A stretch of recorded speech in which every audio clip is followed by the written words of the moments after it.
Opa, beleza?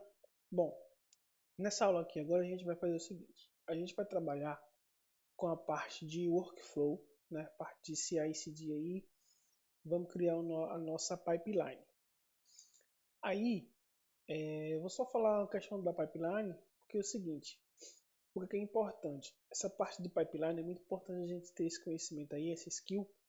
Porque hoje tem muitas empresas que estão usando, né? Parte de automatização dos processos. Isso aí muita empresa está aderindo. Então você tem esse conhecimento aí, vai ser alguma coisa que vai te deixar realmente na frente aí no mercado. Vai ser uma coisa que vai agregar, eu tenho certeza, aí no teu perfil. Beleza? Só botar esse computador aqui para carregar rapidinho.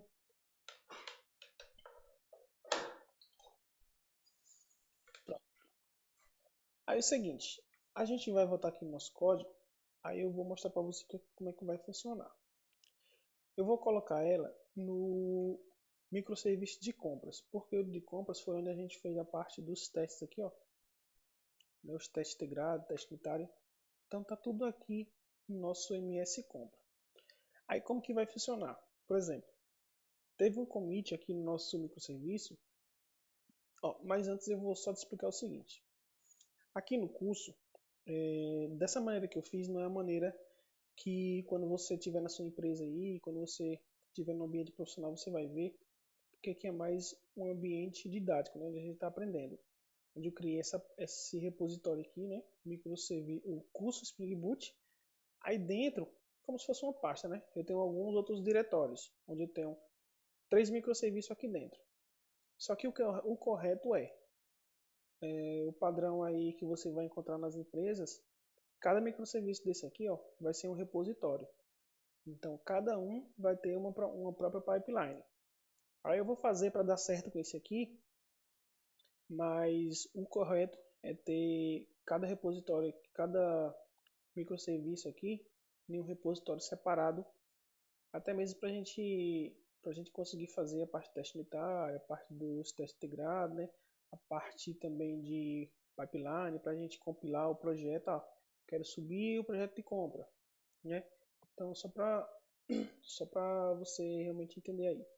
Recapitulando aqui, a gente vai fazer dessa maneira, mas na empresa que você vai trabalhar, provavelmente vai estar cada um em um repositório dedicado.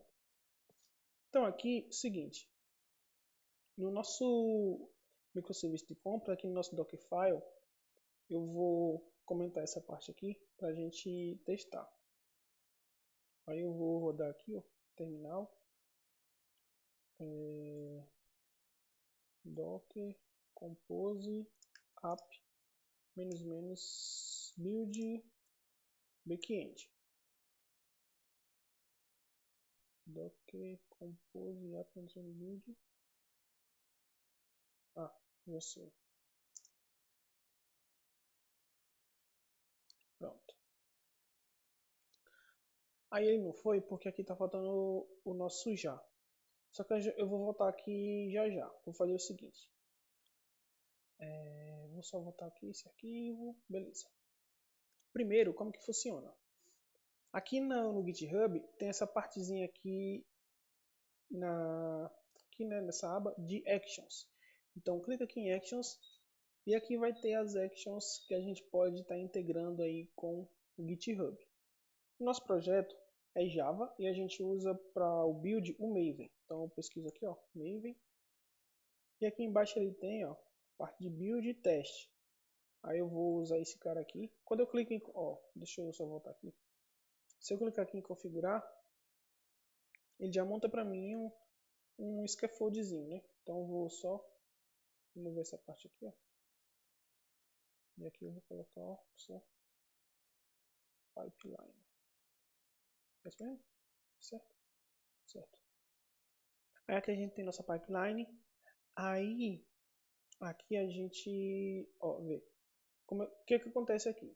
Sempre que tiver um push para a branch principal nossa, que é a branch main, essa pipeline vai ser executada. Ou se tiver um pull request também, né? Se a gente vir aqui abrir um pull request e outra pessoa for lá aceitar, nossa pipeline vai executar também, porque tem aqui a maneira que ela vai ser disparada.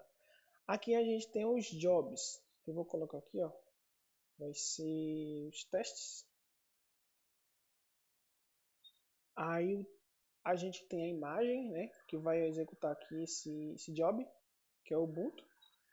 Aqui a gente tem os steps, né, que são os passos. A gente tem esse action aqui, o checkout, padrãozinho, tem que ter.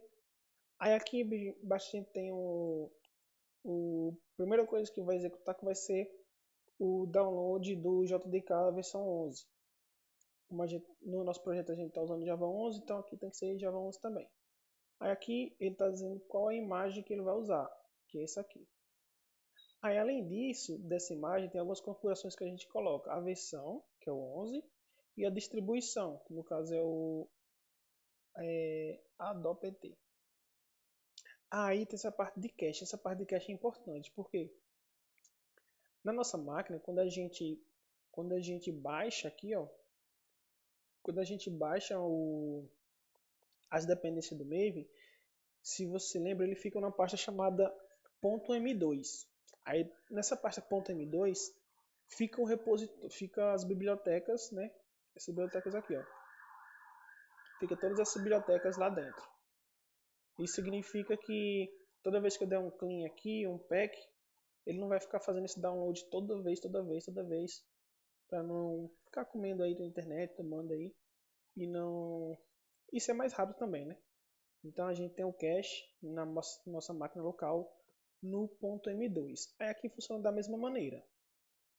Esse cache aqui, a gente vai armazenar essas bibliotecas na máquina, que aqui é a máquina virtual, na máquina mesmo aqui do GitHub, porque se você ler a documentação, essa parte do cachezinho ele fala que ele armazena na máquina para quando a gente rodar a pipeline de novo, ele não fazer esse download aqui de novo da dependência do meio, beleza? Aí aqui como a gente está rodando os testes, não é o pack, porque o pack ele vai dar o build no projeto, então aqui vai ser teste. Como é que eu sei? Ó, se você não sabe os comandos, aqui tem, ó. Se você vir aqui, ó, aqui tem, tá vendo? Ó, teste. Ó, você clica aqui, ó, aí tem teste. Aí só bota aqui. E o arquivo, ó, agora o arquivo é importante.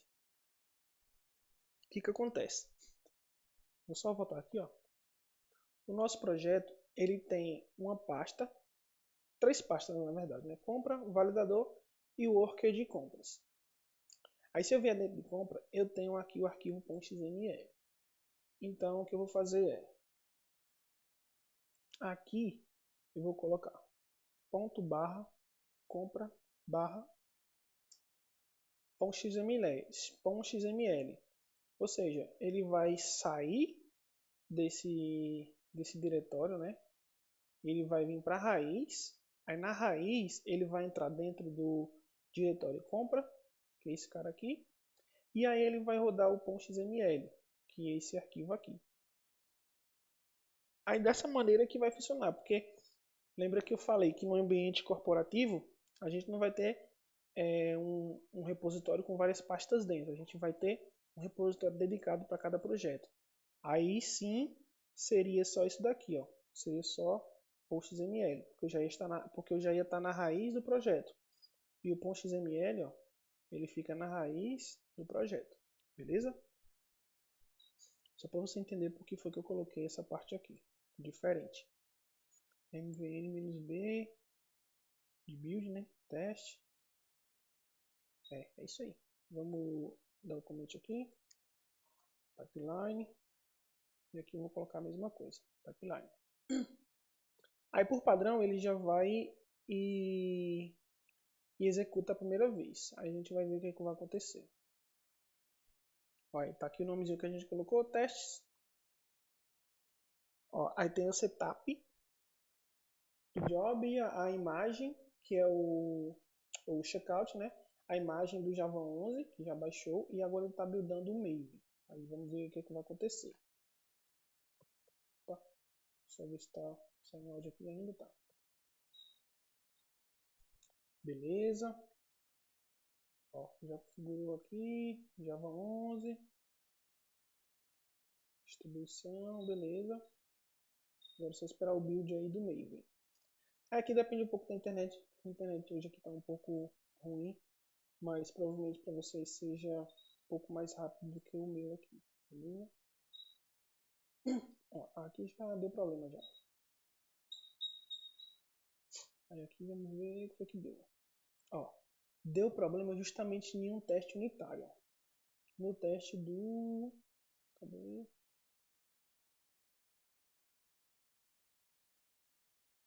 Deixa eu ver aqui. Foi que ele vai falar aqui. Aqui, ó.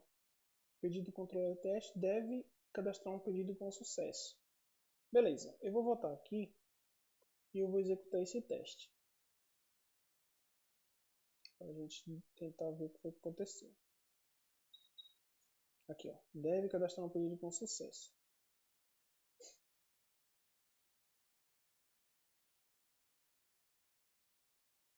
Vamos esperar. Aqui novamente, ó, a gente está usando ainda aqui o H2 como banco de dados. Só que aí mais na frente a gente vai usar um outro banco que vai ser o PostgreSQL. Por enquanto a gente está usando só o banco local mesmo para texto, que é o H2. Olha o que acontece, ó. Ele deu problema porque é o seguinte, quando ele chegou aqui, ó, ele foi salvar, aí se você lembra, olha o que acontece. Quando eu vou salvar um pedido, ele cai aqui nesse producer. Aí quando chegar aqui está nulo. Por quê? Na verdade não é nem que está nulo, é que o RabbitMQ não está rodando, né? Ele não está rodando aqui na minha máquina. Aí por isso que dá problema. Aí a gente tem algumas opções. Local, eu posso rodar o RabbitMQ e troco aqui para localhost. Aí vai funcionar. E aqui no Docker, eu posso rodar o Docker Compose aqui, só que dá um pouco mais de trabalho, tem que deixar rodando aqui a imagem do RabbitMQ, só para a gente fazer aquele teste depois e a gente ia derrubar o container. Só que aí eu acho que não precisa a gente ter todo esse trabalho aí para fazer isso. Aí a gente pode resolver da seguinte maneira. Eu venho aqui, ó, copio esse cara, coloco aqui e a gente vai mocar esse dado aqui. A gente vai fazer o seguinte, ó, quando chegar nessa linha, não faça nada. Se você lembrar dos testes unitários, a gente tem um do not, que é para ele não fazer nada, né? A gente não precisa fazer o teste dessa parte aqui por enquanto. Porque quando chegar aqui eu já sei que ele vai enviar, né? Só sei que salvou. E se o serviço da fila estiver de pé, ele vai realmente enviar. Aí o seguinte, a gente viu até agora o injectMocks e o arroba mock, para a gente mocar um dado.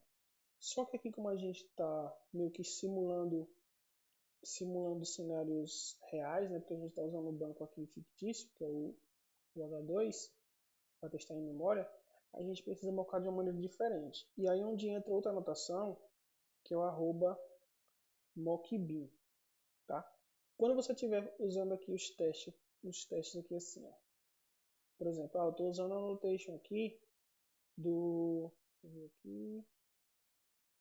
Eu estou usando a annotation aqui do injectMocks para fazer a injeção dos dados aqui do meu service. Aí eu uso o arroba mock sempre aqui para baixo para mocar os outros serviços. Aí quando eu estou usando aqui o arroba autowired, que é a injeção mesmo aí do Spring, eu preciso usar agora o arroba mockbin para mocar um determinado endpoint ali. Aí aqui eu faço assim, ó, mockito.donot.when, aí aqui a gente tem producer.enviar. Aqui a gente faz mockito.n, né? Pedido.class. Aí eu vou executar de novo agora. Você vai ver aqui, eu vou executar de novo. Você vai ver que agora vai funcionar porque ele vai conseguir mocar esse dado aqui, ó, de execução. Vou esperar isso de novo. Beleza, agora funcionou. Aí vou só pausar esse vídeo rapidinho para dar um commit, daqui a pouco eu volto. Pausar aqui rapidinho. Pronto, beleza, já deu o push aqui. Aí se eu voltar aqui agora, ó, ele já vai estar rodando de novo. Opa. Ele já vai estar rodando aqui, ó, uma nova pipeline. Vamos só esperar aí agora. Agora é para aquele teste nosso passar, né? Que a gente fez a correção. Tá rodando aqui os testes.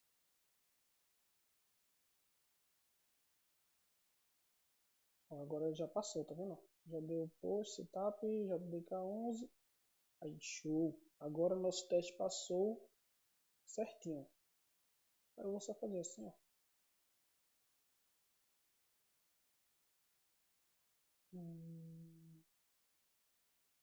Testes. Deixa eu ver se tem como a gente colocar um name aqui para esse cara.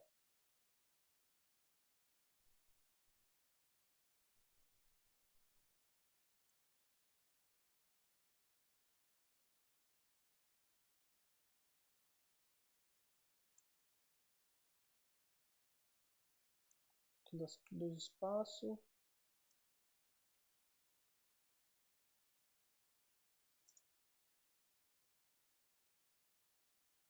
Eu acho que não. Depois eu vejo essa parte aqui para nomear. Mas deveria ser isso mesmo. Então aqui.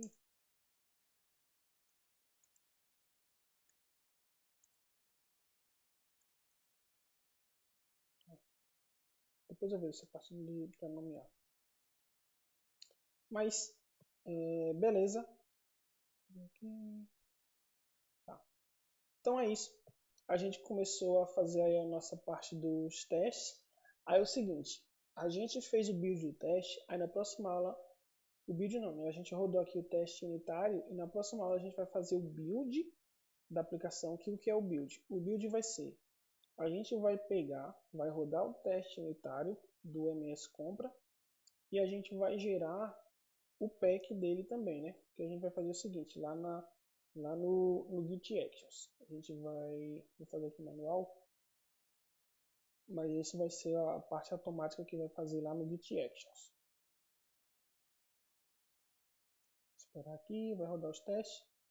Aí ele vai fazer isso, vai dar um clean e aí vai dar, na verdade um clean não, né? Vai dar um teste para rodar os testes e por último ele vai dar um pack. E o package vai gerar o nosso WAR.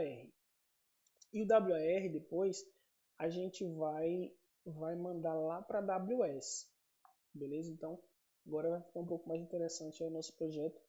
A gente vai deixar bem automatizado mesmo. Vamos começar a trabalhar mais para frente aí com a AWS. Já está chegando aí. Não sei se essa foi a parte que você mais esperou aí, mas já já a gente chega lá na AWS. Ó, aí nossa intenção agora para as próximas aulas é fazer essa parte aqui, ó, gerar o build da nossa aplicação. Beleza? Então na próxima aula a gente vai fazer aí o build e aí é isso aí. Espero que você esteja gostando aí do conteúdo. E se essa parte de pipeline mesmo é um conteúdo que é bem importante aí pra gente, vai ser algo que vai realmente agregar bastante aí no seu perfil. Beleza? Então até a próxima aula aí. Forte abraço. Valeu!